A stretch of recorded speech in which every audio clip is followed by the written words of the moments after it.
I dag skal jeg bygge et sort hul her midt i København. Og se hvad der sker, når jeg smider ting ind i det. Og så lidt senere skal jeg måske også selv hoppe ind i det sorte hul. Så let's go! I dag skal vi se, hvad der sker, når man bygger et sort hul på Rådhuspladsen. Så stort her. Vil du kunne overleve, hvis du er i nogle af de her byer? Hvor tæt på skal man være for at falde i? Og hvad sker der, hvis man bliver slugt af et sort hul? Dør man? Eller går man måske ud på den anden side? Lad os finde ud af det. Så er I klar? For det her, det bliver vildt.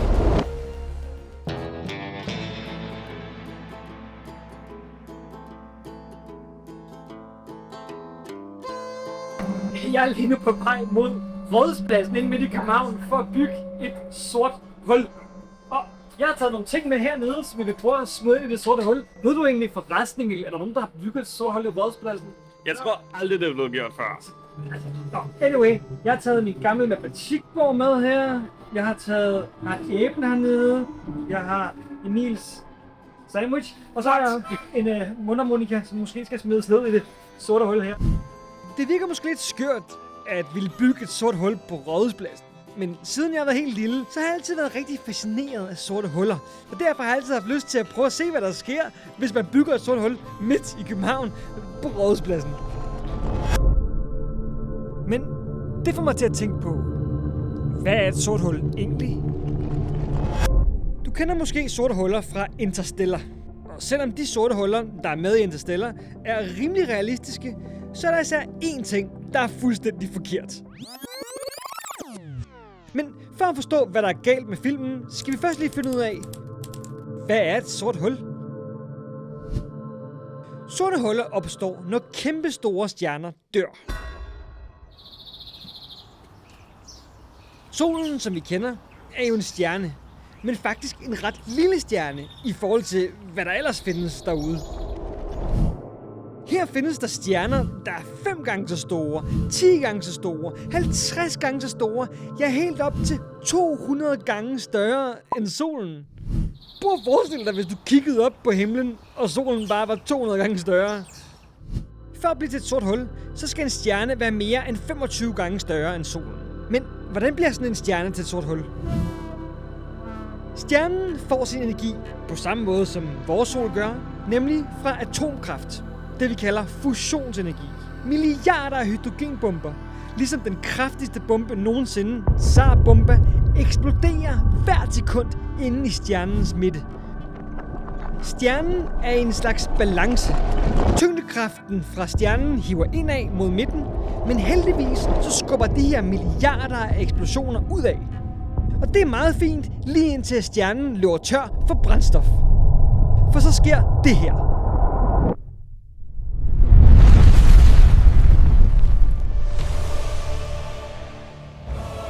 Tyngdekraften vinder og laver en supernova.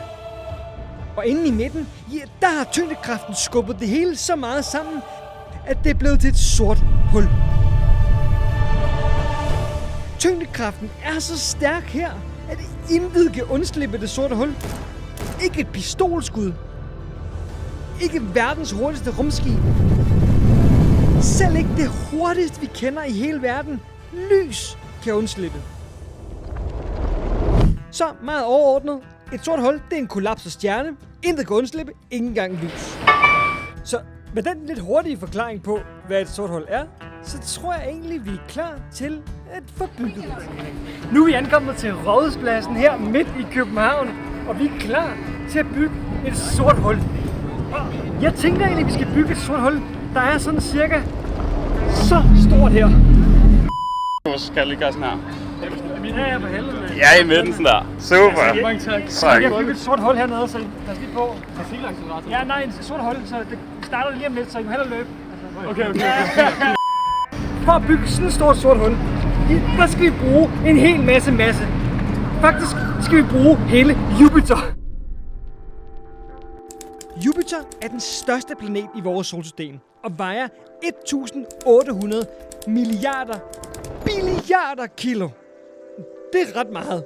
Og for at forstå, hvor stor Jupiter egentlig er, ja, så har du sikkert lagt mærke til, at Jupiter har sådan et øje her. Og det er faktisk en kæmpe orkan, der har varet i mere end 400 år. Og Jupiter-orkanen er så stor, at hele jorden kan være inde i det her øje. Og det er altså hele Jupiter, som vi skal bruge til at lave vores sorte hul. Men vent lidt. Sagde jeg ikke lige før, at det var stjerner, der blev til sorte huller? Faktisk er det sådan, at alting kan blive til sorte huller, bare man trykker dem nok sammen. Hvis man trykkede jorden sammen til størrelsen på et blåbær, ja, så vil det faktisk blive til et sort hul. Og faktisk, hvis man trykkede dig sammen til under størrelsen på et atom, så vil du også blive til et sort hul. Grunden til, at vi kun ser stjerner blive til sorte huller, det er fordi, at det kun der kraften normalt er stærk nok til at kunne mase nok sammen. Men heldigvis så gik jeg rigtig meget i fitness dengang jeg gik i 9. klasse. Så heldigvis kan jeg godt lige få mast Jupiter sammen. Vi maser Jupiter ned til en størrelse på kun 5 meter. Jupiter er nu et sort hul. Og nu er vi klar til at lægge det her massive sorte hul her på Rådhuspladsen. Massivt er det måske ikke. Det er kun 5 meter bredt, men jeg tror ikke, du kan gætte, hvad der kommer til at ske nu. Og Emil, du bliver bare stående her, okay? What? 3, 2, 1...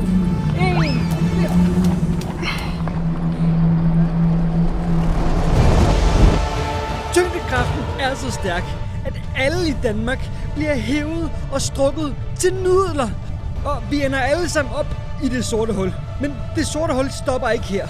Når det er færdigt med at spise hele Danmark, så spiser det Sverige, Norge og Tyskland.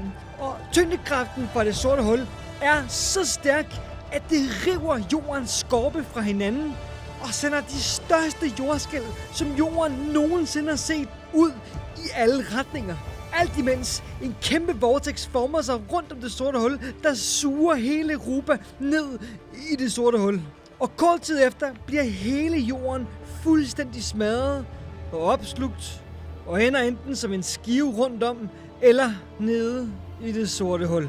Og vi er efterladt med et lille sort hul, der hvor Rådhuspladsen og resten af jorden engang var. Og selvom det lige har spist hele jorden, ja, så er jordens masse så lille, at det sorte hul kun har vokset med et par millimeter. Intet overlevede vores sorte hul. At selv sådan et relativt lille sorte hul kan være så altødelæggende, viser virkelig, hvor frygtindgydende og kraftfulde sorte huller er. For det her sorte hul, som vi lavede af Jupiter, det er egentlig ret lille i forhold til de sorte huller, man finder derude i universet. Faktisk er normale sorte huller, altså dem, der bliver lavet af store stjerner, der kollapser, ofte 150 kilometer brede. Altså 30.000 gange større end vores sorte hul her. Men faktisk er det ingenting i forhold til de allerstørste sorte huller, som vi kender. Nemlig de supermassive sorte huller, som for eksempel Sagittarius A-stjerne, som er det sorte hul, der er inde i centrum af vores galakse Mælkevejen. Det sorte hul har en bredde på 25 millioner kilometer. Altså næsten 200.000 gange større end normale sorte huller. Det her sorte hul er ikke blevet skabt af en stjerne, der kollapser. Men jeg kan faktisk ikke fortælle dig, hvordan det så er blevet skabt. For sandheden er, vi ved det ikke. Det sorte hul, som vi byggede af Jupiter, er 5 millioner gange mindre end det sorte hul, der er inde i Mælkevejens centrum. Og alligevel, så kunne vores sorte hul ødelægge hele jorden på bare et par minutter. Så ja, vi har lidt et problem, for jeg kunne godt tænke mig at finde ud af, hvad der sker, hvis man kaster ting ind i det sorte hul. Hvordan det føles at være i en af de her byer, når vi bygger vores sorte hul. Og også hvad der sker, når jeg selv hopper ind i det sorte hul. Er der måske noget på den anden side?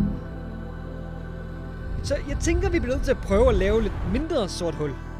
Mit håb er, at hvis vi bygger et lidt mindre sort hul, ja, så er tyngdekraften også mindre. Og så laver det måske også mindre ødelæggelse. Nu er vi taget til Amager Strand. Og det er der en helt specifik grund til. Fordi nu skal vi nemlig lave et lidt mindre sort hul, som ikke går så meget mok, når vi lige om lidt skal frigive det inde i Indre København igen. Og derfor er jeg lige nu på udkig efter noget, der er en del mindre end Jupiter. Sådan så, når jeg trykker det sammen lige om lidt, ja, så bliver det til et mindre sort hul. Og jeg tror, jeg har fundet noget, som vi kan bruge i stedet for Jupiter. For at lave vores lidt mindre sorte hul, der skal vi bruge noget, som ligger lige herude bagved i vandet. Nemlig Sverige. I stedet for at bruge Jupiter til at lave vores sorte hul, så lad os i stedet bruge noget, som ingen kommer til at savne, nemlig Sverige. Sverige er 11 gange større end Sjælland, Fyn og Jylland til sammen.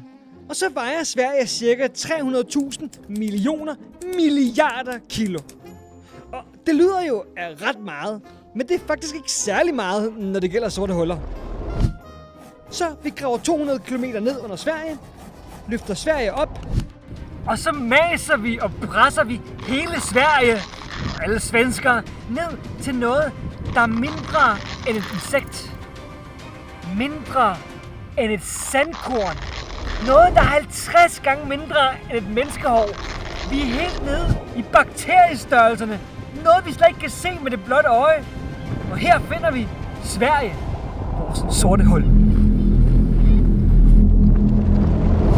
og med det sorte hul i hånden, så er der altså bare med at komme tilbage til Indre By, så vi kan sætte det fri og se, hvad der sker. Altså, så vi har altså det her lille bitte sorte hul. Kan du se det, Emil? Det lyser en lille smule, ikke? Jeg kan intet se. Okay. Det er en lille bitte produkt. Bare lige en kadelampe. Det bliver ikke Emils største problem, for senere i videoen, der kommer vi til at bygge et sort hul. Det kommer til at være mere vanvittigt end en gadelampe. En kadelampe. Vi har nu skrumpet Sverige ned til et lille sort hul, og det er nu tid til at finde ud af, hvad der sker, når man frigiver det her lidt mindre sorte hul. Og jeg håber, at vi denne gang faktisk kan nå at smide ting ind i det. Hvad tror I, der sker lige om lidt, når vi sætter det sorte hul fri? Fordi, hvad tror du egentlig, hvad tror du, der sker med det lille sorte hul? Altså, vi så det store sorte hul, det rev hele jorden i stykker på 20 minutter. Hvad tror du med det lille hul? Altså, jeg tror, der ikke sker noget som helst. Noget som helst. Jeg tror, vi har bygget for et lille sort hul. Ja. Hvad for noget? No, we're building a black hole. Og vi kommer nu til Nytorv, som er en af mine yndlingspladser her i København, som jeg elsker at være på. Og vi skal altså bygge det her sorte hul, som jeg har lige her i lommen. Vi har bygget det, men det er i hvert fald klar til det. Og jeg tænker egentlig bare, at vi er klar til at frigive det. Emil, er du klar her? Fordi Jeg er lidt nervøs nu. jeg er lidt nervøs her. Jeg tænker, at hvis nu vi sætter det ned, og sætter en timer på, så starter det. Nu sætter jeg det ned her, ikke? Så her, ikke? Der. Og så er det altså bare, at vi lige går lidt et par skridt væk. Hvis vi går lidt baglæns her, så er det der. Yes, gå lidt baglæns. Og så tæller vi altså bare ned her igen. 3, 2, 1, nu! Her. Det sorte hul hiver og flår, altså frem det næsten så småt, at man ikke kan se det. Og I kan se, det begynder at lyse op. Det begynder at lyse rigtig, rigtig meget op. Gnidningskraften gør, at det begynder at lyse op til flere millioner gange solens lysstyrke. Heldigvis så har jeg en rumdragt på, specielt lavet til at undgå at falde ned i det sorte hul. Men I kan se, der er en hel masse andre ting, der falder fuldstændig ned i det sorte hul lynhurtigt. Så kraftigt er det her sorte hul, at vi skal huske på. Det er faktisk bare lavet af Sverige. Hvem vidste, at Sverige kunne få meget energi i Sverige? Og nu er vi klar til at kaste nogle ting ind i det sorte hul. Og jeg tænker, vi starter med det her æble her. Så det her æble ind i det sorte hul. Hvad tror I, der sker? Lad os finde ud af det. Vi er klar. 3, 2, 1.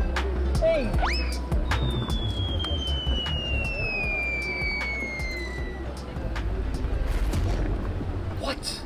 Lad os prøve igen. Og så det næste, det er så Emils sandwich. What? Så er der ind i 3, 2, 1.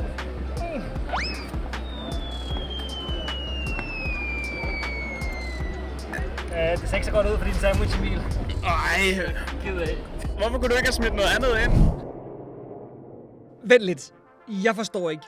Hvorfor så det ud som om, at tingene faldt i slow motion ned mod det sorte hul? Normalt så kan vi faktisk se for eksempel et æble, fordi lys rammer æblet, og så rører lyset hen til vores øjne. Men i takt med, at æblet kommer tættere og tættere på det sorte hul, ja, så har lyset sværere ved at undslippe det sorte hul. Og derfor går der længere tid imellem, at vi får lys hen til vores øjne. Og derfor ser det ud som om, at æblet falder i slow motion hen til det sorte hul. Og det kan vi også se her med matematikbogen. Min elskede matematikbog her. Så let's go. 3, 2, 1. Og nu kan vi altså se, hvordan den bliver langsommere og langsommere, når den kommer tættere på det sorte hul. Så lyset fra matematikbogen kan næsten ikke undslippe. Det kommer langsomt hen til vores øjne. Og derfor ser det ud som, at det går i slow motion. Men nu, det vi alle sammen har ventet på. Jeg skal ind i det sorte hul. Jeg er lidt nervøs, men jeg har rumdragten på, så det burde vel gå. Okay. Okay, sidder mit hår godt, Emil? Ja! Okay, super. Jeg tror, du er klar. Okay. 3, 2, Jeg hopper ind i det sorte hul. Og i takt med, at jeg kommer tættere og tættere på det sorte hul, ja, så bliver tyngdekraften større og større. Og det gør noget ret sjovt. For ifølge Einsteins relativitetsteori, ja, så jo større tyngdekraft man mærker, jo langsommere går tiden faktisk. Og det er faktisk det samme, der sker, hvis du har set Interstellar, når de er nede på den der vandplanet, hvor tiden går meget langsommere. Og selvom de kun er 3 timer på den her vandplanet, ja, så er deres kammerat, der er blevet på rumskibet, blevet 23 år ældre på bare 3 timer. Og det er altså noget, der rent faktisk sker i virkeligheden. Ikke kun i filmen. Jo mere tyngdekraft, jo langsommere går tiden. Så faktisk, hvis du er en tur i rummet, hvor tyngdekraften er mindre end her på jorden, ja, så går din tid lidt hurtigere.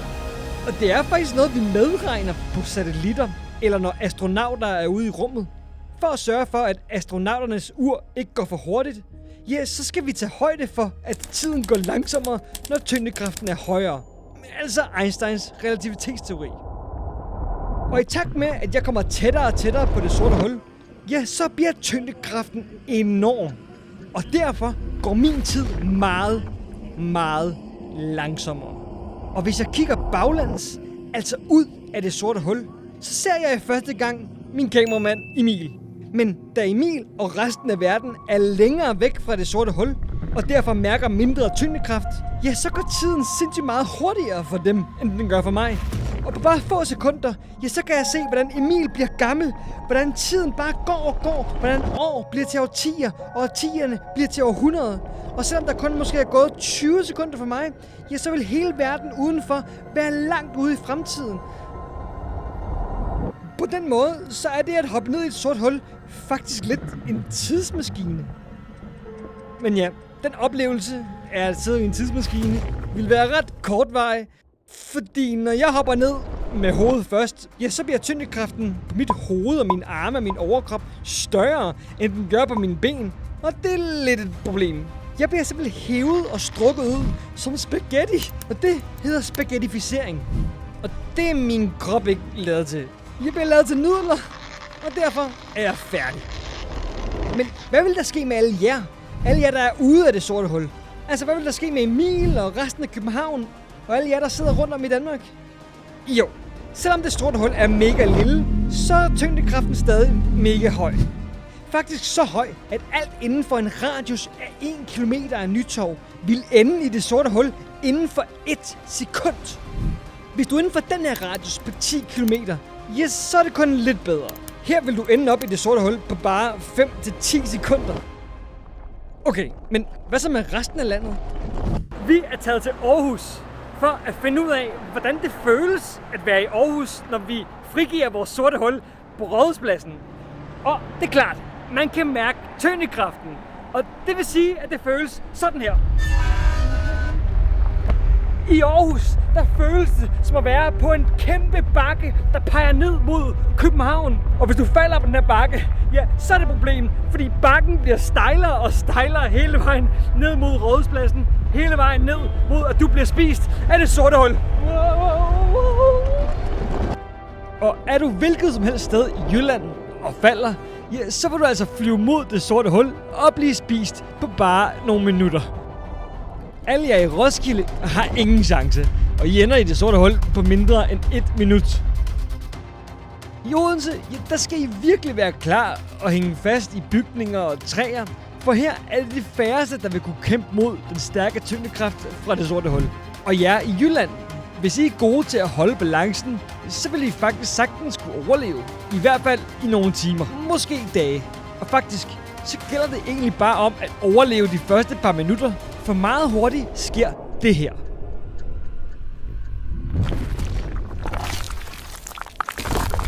Selvom alting bliver tiltrukket af det sorte huls tyngdekraft, ja, så bliver det sorte hul også tiltrukket af jordens tyngdekraft. Det vil simpelthen begynde at spise sig ned mod centrum af jorden og smadre jorden indefra. Og hele jorden vil begynde at varme sig op, og der vil komme jordskælv, vulkanudbrud, og faktisk vil hele jorden blive til en lavaplanet. Og hvis du overlever de første jordskælv, ja, så kan du måske holde dig i live et par timer, måske op til en dag, før varmen og strålingen fra jordens centrum bliver for meget. Men da det stadig er et meget lille sort hul, ja, så kan det tage flere tusind år, før hele jorden bliver spist. Okay, men hvad så med alle os, der faldt ind i det sorte hul? Lad os sige, at vi på en eller anden måde kunne overleve den her spaghettificering, og at vi kunne overleve den intense varme fra det sorte hul. Hvad er der så inde i det sorte hul? Hvad finder vi derinde? Jo, her kommer vi til noget, der bliver lidt sci-fi, og også grunden til, at der er en enkelt ting galt med filmen Interstellar. I Interstellar, når han falder ind i det sorte hul, ja, så kommer han ind i sådan en 5D-agtig verden, hvor han kan se sin egen fortid og kommunikere med sin datter igennem kærlighed. Og som det ser ud lige nu, ja, så er der ingen af de førende teorier om sorte huller, der baserer sig på kærlighed. Så hvad sker der så, når du falder ind i det sorte hul? Jo, nogle teorier siger, at du måske kommer ud et helt andet sted i universet. Altså det vil sige, at når du falder ind, ja, så kan det være, at du lige pludselig dukker op et helt andet sted i Mælkevejen. Andre teorier siger, at du måske vil lande på en ny slags stjerne inde i midten af det sorte hul, som er så tung og sammenpresset, at det bryder med al den fysik, vi kender til. Og så er der teorier, som er lidt mindre sci-fi, som siger, at du bare falder ind mod centrum af det sorte hul, hvor du vil blive komprimeret, ja, til 0 størrelse. Men selv når jeg nævner de her 3 teorier, ja, så er det mere sci-fi end egentlig videnskab. For sandheden er, vi ved ikke, hvad der er inde i et sort hul. Vores fysik bryder simpelthen sammen inde i sorte huller. Og da intet kan undslippe det sorte hul, ja, så kan vi jo ikke tage derind, optage lidt og se, hvad der er derinde, og så komme ud igen og dele det med verden. Så måske finder vi faktisk aldrig ud af, hvad der er inde i sorte huller. Nej. Vent lidt. Der er noget, der kommer ud af det sorte hul. Det burde ikke være muligt. Hvad er det? Vent lidt. Det er sgu da en subscribe-knap. Så der har vi det altså. Vi har fået bygget et sort hul, der var rimelig stort. Så har vi fået bygget et sort hul, der var lidt mindre. Og så har vi fået udslettet Sverige. Så bare af den grund, så subscribe lige. Ja, og der er altså meget mere at lære om sorte huller. Så hvis I godt kunne tænke jer mere om sorte huller, eller andet crazy fysik, ja, så skriv nedunder. Og så ses vi bare i den næste video, som bliver sindssygt crazy og sindssygt spændende.